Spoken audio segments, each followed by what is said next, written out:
Hello students. तो इस video lecture series में हम बात करेंगे फिजिक्स के बारे में, और वो भी क्लास 9th के बारे में जो हमें पढ़ना है सिलेबस में। ठीक है, वो मैं बता देता हूँ। तो सबसे पहला टॉपिक है हमारा, चैप्टर है मतलब वो मोशन से रिलेटेड है। ठीक है, सेकंड में जो हम पढ़ेंगे वो हमारा फोर्स से रिलेटेड रहेगा। ठीक है, उसके बाद फिर हम वर्क एनर्जी पावर से रिलेटेड पढ़ेंगे कि वर्क एनर्जी पावर है, ठीक है, वो हमारे किस तरीके से फिजिक्स में रियल लाइफ में उनको देख सकते हैं। इसके बाद है साउंड है, एक चैप्टर है हमारा ग्रेविटेशन। ठीक है, और इसके साथ साथ एक चैप्टर है हमारा फ्लूइड का। जो चैप्टर्स के नाम है हो सकता है वो थोड़े से अलग हों जो बुक्स में दिए गए, लेकिन उनका जो उनमें जो हम पढ़ेंगे कंटेंट रहेगा वो हमारा सेम रहेगा। ठीक है, तो स्टार्ट करते हैं। सबसे पहले हम जो हमारा सबसे पहला चैप्टर है वो है हमारा रेस्ट एंड मोशन। ठीक है, और रेस्ट और मोशन को पढ़ने से पहले सबसे पहले हम ये पढ़ते हैं कि व्हाट इज फिजिक्स। जो हम पढ़ रहे हैं फिजिक्स वो है क्या। ठीक है, तो फिजिक्स की अगर हम बात करें, डिफाइन करना चाहें तो फिजिक्स सब्जेक्ट को डिफाइन करने के लिए कोई एक पर्टिकुलर फिक्स डेफिनेशन नहीं है। इसमें अगर हम बात करें कि जैसे ऑब्जेक्ट है, ऑब्जेक्ट मूव कर रहा है, ठीक है, उसकी मोशन हो रही है, उसको हम फिजिक्स में पढ़ सकते हैं। ठीक है, उसमें मोशन हो रही क्यों हो रही है, जो उसमें वाई का रीजन है वो भी फिजिक्स से रिलेटेड है। नेचर में जितने भी फिनोमेना हो रहे हैं ऑलमोस्ट कहीं ना कहीं उनको हम फिजिक्स से रिलेट इजीली कर सकते हैं। ठीक है, तो अगर इन सिंपल अगर हम कहें तो हम कह सकते हैं कि physics it is branch of science which deals with nature and natural phenomena, natural phenomenons। ठीक है, phenomenons का मतलब होता है जितने भी इंसिडेंट होते हैं, मतलब जो भी घटनाएं एनवायरमेंट में हो रही हैं उन सबको हम फिजिक्स में पढ़ते हैं। ठीक है, अब इसके बाद चैप्टर जो हमारा है रेस्ट एंड मोशन, इसमें जो हमें मोस्टली या फिर जो हमारा टॉपिक है जो हमको पढ़ने हैं इसमें वो पढ़ना है कि रेस्ट क्या होता है। ठीक है, कोई ऑब्जेक्ट हमारा रेस्ट पर है तो हम कब कहेंगे कि हमारी क्या कंडीशन होती है कि ऑब्जेक्ट रेस्ट पर है या मोशन में है। उसकी अगर मोशन हो रही है तो उसमें स्पीड को कैसे डिफाइन करते हैं, वेलोसिटी कैसे बताते हैं, उसमें डिस्टेंस कवर की, डिस्टेंस अगर कुछ कवर की है तो उसको अगर हमें कैलकुलेट करना है मैथमेटिकली तो कैसे कर सकते हैं। उसके बाद फिर एक्सीलरेशन के बारे में पढ़ेंगे, और फिर इसमें 3 इक्वेशन दी जाएंगी। जो हमारी इक्वेशन ऑफ मोशन है वेरी वेरी इंपॉर्टेंट है, जो हम आगे वीडियोज में पढ़ेंगे। और सबसे लास्ट में फिर इसमें टॉपिक आता है हमारा यूनिफॉर्म सर्कुलर मोशन। ठीक है, अगर ऑब्जेक्ट हमारा सर्कल में मूव करेगा तो उस केस में हम जो इक्वेशन है उनको कैसे यूज कर सकते हैं। ठीक है, तो चलिए सबसे पहले स्टार्ट करते हैं हम अपने सिंपल से टॉपिक से। टॉपिक है हमारा रेस्ट एंड मोशन। ठीक है, इन दोनों को एक साथ पढ़ लेते हैं क्योंकि जब भी हम रेस्ट और मोशन की बात करते हैं तो वो आपस में रिलेटिव होते हैं। ठीक है, तो यहाँ पर रिलेटिव का मतलब है कि मान लेते हैं जस्ट हेयर इस पॉइंट पर, और एक पॉइंट है हमारा यहाँ पर। ठीक है, यहाँ पर पॉइंट ए है और यहाँ पर पॉइंट हमारा बी है। अभी हम क्या कर रहे हैं कि यहाँ पॉइंट ए पर कोई पर्सन बैठा हुआ है। ठीक है, मान लेते हैं कि यहाँ पर एक आदमी है, मैन है, और जो हमारा पॉइंट बी है यहाँ पर एक एनिमल है, जस्ट सेक ऑफ सिंपलिसिटी। अब टाइम के साथ साथ जो हमारा आदमी है वो एनिमल को देख रहा है कि वो हमारा कैसे कैसे जो उसकी पोजीशन है वो कैसे कैसे चेंज हो रही है। ठीक है, तो मान लेते हैं कि इनिशियल कंडीशन में कि जो इसकी पोजीशन है यहाँ से यहाँ तक जो इसकी सेपरेशन है, ठीक है, ये हमारी हो गई 10 मीटर। जस्ट हमने क्वेश्चन को सिंपल करने के लिए मान लिया कि जो हमारी सेपरेशन है मैन से एनिमल की वो 10 मीटर है। ठीक है, अब आदमी उसको ऑब्जर्व कर रहा है एनिमल को, एनिमल की अगर पोजीशन टाइम के रेस्पेक्ट में, ठीक है, जैसे जैसे हमारा टाइम चेंज होगा उसके रेस्पेक्ट में अगर पोजीशन हमारी सेम रहती है, ठीक है, पोजीशन में कोई चेंज नहीं आता है, तो हम कहते हैं कि जो ऑब्जेक्ट हमारा वो रेस्ट में है। ठीक है, अगर मैं यहाँ पे कहूं कि if there is no change in position of animal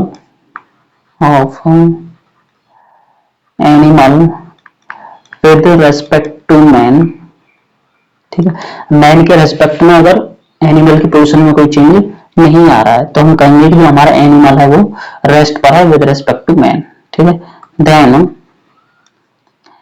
animal is at rest with respect to man.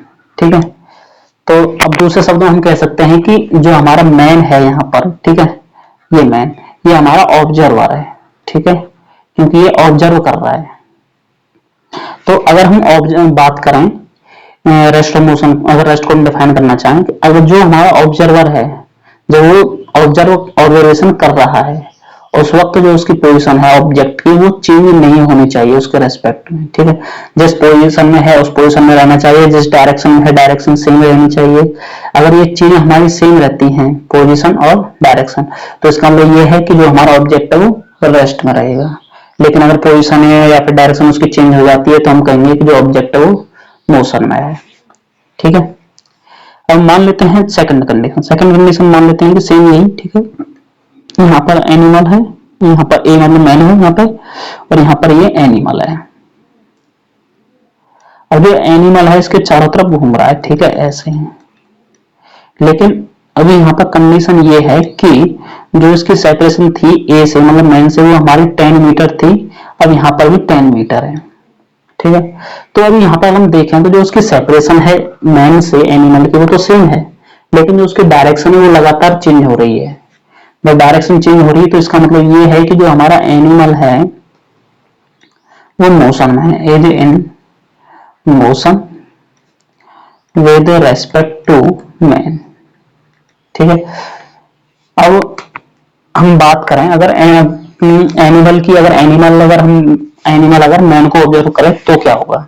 ठीक है, तो दोनों कंडीशंस की अगर बात करें कि अगर यहां पर जो हमारी पहली कंडीशंस है,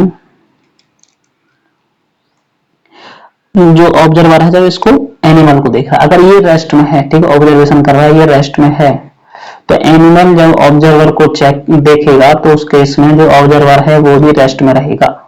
अगर एक के रेस्पेक्ट में दूसरा अगर रेस्ट में है तो पहला भी रेस्ट में हो जाएगा। ठीक है, यहाँ पर अगर हम बात करें तो एनिमल को जब मैन देख रहा है तो ये मोशन में है। ठीक है, तो इसका मतलब ये हुआ कि जो हमारा ए है, जब एनिमल इसको ऑब्जर्व करेगा तो ये भी मोशन में हो जाएगा। ठीक है, अभी मोशन में क्यों है, क्योंकि जब हम यहाँ से देखें तो जो इसकी डायरेक्शन है मैन की, ठीक है, वो इस डायरेक्शन में है, लेकिन जब यहाँ पर पहुंच गया तो डायरेक्शन इसकी चेंज हो गई। अगर डायरेक्शन हमारी चेंज हो रही है तो इसका सीधा सा मतलब है कि जो ऑब्जेक्ट है हमारा वो भी मूव कर रहा है। तो आई होप कि रेस्ट ऑफ मोशन, जो रेस्ट और मोशन के बारे में आपको समझ में आ गया होगा अच्छे से। ठीक है, अगर स्टिल आपको कोई डाउट है तो कमेंट बॉक्स में लिख सकते हैं। इसके बाद हम नेक्स्ट बात करते हैं हमारी जो फिजिकल क्वांटिटी होती है, ठीक है, वो दो तरीके की होती हैं। एक या तो स्केलर होगी या फिर वेक्टर होगी। अब हम बात करें कि स्केलर क्या है और वेक्टर क्या है, तो स्केलर वो होती हैं जिनमें सिर्फ केवल मैग्नीट्यूड होता है। ठीक है, और वेक्टर में मैग्नीट्यूड भी होता है, साथ में डायरेक्शन भी होती है। लेट अस से बात करते हैं। ठीक है, और अगर डीपली हम समझने की कोशिश करें, जैसे कि मान लो मैं तुमसे कहूं कि length is equal to 1 metre. ठीक है, अब जो ये 1 है, ठीक है, ये इसका मैग्नीट्यूड है, मैग्नीट्यूड हो गया हमारा 1। ठीक है, अब इसमें जो हमारी लेंथ है वो हमें ये तो पता ही नहीं है वो ईस्ट में है, वेस्ट में है, लेफ्ट राइट अप डाउन कौन सी डायरेक्शन है, तो ये हमारी स्केलर क्वांटिटी है। सिंपल हमसे कहा जाए लेंथ 1 मीटर है। ठीक है, लेकिन अगर मैं कह दूं कि भाई लेंथ हमारी 1 मीटर है और वो ईस्ट की तरफ है, ठीक है, ईस्ट, तो इसका मतलब ये है कि इसके पास ये यहाँ पे हमारा मैग्नीट्यूड दिया गया है, और जो हमसे कहा गया ईस्ट की तरफ है तो ईस्ट होगी हमारी डायरेक्शन, मतलब डायरेक्शन और मैग्नीट्यूड दोनों चीज हमें प्रोवाइड कराई गई है। तो इसीलिए वेक्टर अगर वेक्टर क्वांटिटी और स्केलर क्वांटिटी में डिफरेंस देखना है तो हमें सबसे पहले जो मेन चीज है वो देखनी होगी डायरेक्शन। ठीक है, अगर डायरेक्शन है तो वेक्टर है, अगर डायरेक्शन नहीं है तो स्केलर है। ठीक है, अब जो कुछ फिजिकल क्वांटिटी जो हम पढ़ेंगे आगे चैप्टर में, ठीक है, उनकी बात करें तो स्केलर की बात करें तो स्केलर में आ जाती है हमारी डिस्टेंस, उसके बाद हम बात करें तो स्पीड, ठीक है, और वर्क, इसके अलावा और जो भी हमारी जहां पर भी जो भी स्केलर क्वांटिटी आएगी तो वहां पर हम बता देंगे, ये देखते हुए चलेंगे कि जो हमारी क्वांटिटी है वो स्केलर है या फिर वेक्टर है। ठीक है, वेक्टर की बात करें तो वेक्टर में हमारा एक एग्जांपल है डिस्प्लेसमेंट, नेक्स्ट स्पीड का हो जाएगा वेलोसिटी, इसके बाद एक्सीलरेशन, नेक्स्ट फोर्स, और बाकी और जो भी हम पढ़ेंगे फिर टाइम के अकॉर्डिंग हम उनको देखते रहेंगे। ठीक है, तो इस वीडियो में सब केवल इतना ही। अभी जो हमने इस वीडियो में पढ़ा है वो हमने पढ़ा है रेस्ट ऑफ मोशन के बारे में और स्केलर और वेक्टर क्वांटिटीज के बारे में। ठीक है, तो जो नेक्स्ट वीडियो होगी, नेक्स्ट वीडियो में हम बात करेंगे डिस्टेंस और डिस्प्लेसमेंट, तो वहां पर हम कुछ क्वेश्चंस भी सॉल्व करेंगे, उससे रिलेटेड जो भी होगा